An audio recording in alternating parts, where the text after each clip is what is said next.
The climb from Toulouse, France to the charming European micronation of Andorra is more than 6,000 feet. Smooth autoroutes change to neck-snapping mountain switchbacks along the way. Even the laziest flex from my right foot sets this gorgeous coupe to leaping, with an accompaniment of basso exhaust startling the otherwise silent cabin. The Audi-developed, turbocharged 2.9-liter V6 is at the heart of the RS5's athletic ease. The Turbo 6 matches the outgoing RS5's V8 in terms of output, 450 horsepower, but the new car's torque figure jumps from 317 to 443 pound-feet. Even on uphill sections, of which there are many, the accelerative experience is downright visceral. Audi says that 62 miles per hour will come up in just 3.9 seconds, but it's the dash from 50 miles per hour to let's hope these French speed cameras are switched off that makes this feel like an everyday supercar.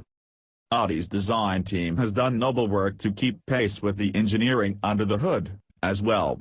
Where the outgoing RS5 was a bit of an anonymous round shape on big wheels, the 2018 joint has serious pizzazz. The wheel arches have been aggressively blistered, now more than a half-inch wider, and hug 20-inch, low-profile rolling stock.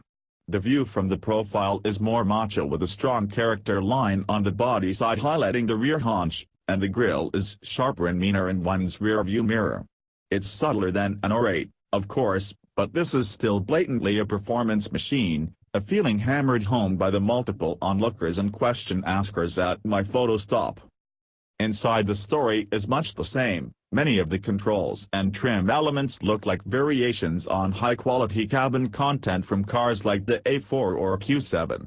But it's spiked with flash elements that remind me this car is the product of Audi Sport, hexagonal quilting on the sport bucket seats, an Alcantara-trimmed, flat-bottom steering wheel, even a special RS-specific graphics treatment for the head-up display.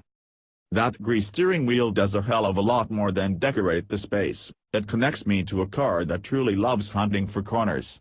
Especially as equipped here, with the optional rear sport differential, the RS5 is masterful at rapidly turning in on corner entry, and effectively directing power for a swift corner exit. I'm lucky enough to encounter a spot of rain as the day proceeds, which allows me to report that this quattro-fueled behavior works neatly in the wet, too. In terms of communication, however, Audi's new coupe doesn't much distinguish itself from the last one. Steering effort is nice and meaty, not overly assisted, but also lax in terms of feedback. You must trust in the grip of the tires, and see that the car is following my desired path, but don't feel much of it in the process. Were you to push a lot harder, or drive the car at the track, the lack of feel might leave me flat.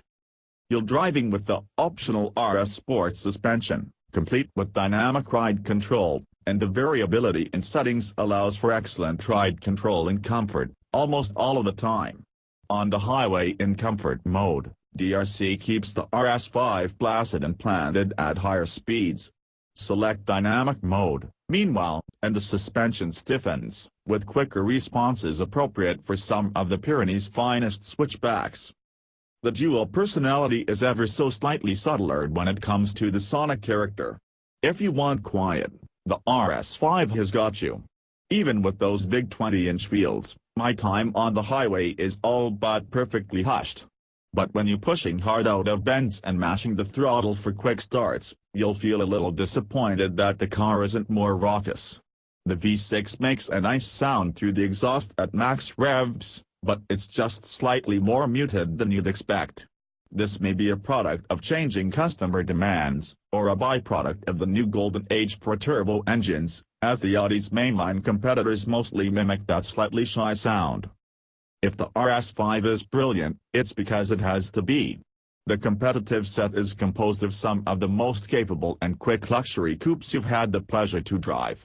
BMW, Cadillac, and Mercedes-AMG all bring cars to this fight, all with turbocharged engines and outputs well over 400 horsepower.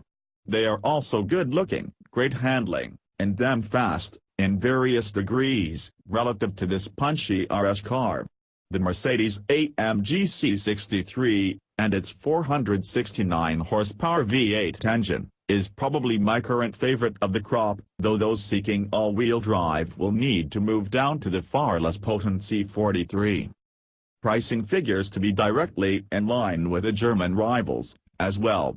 The AMG C63 starts at $67,000, and the BMW M4 asks $66,200. While we don't have pricing for the RS5 as yet, I anticipate the all-wheel drive coupe to slot right into that high 60s, low 70s range.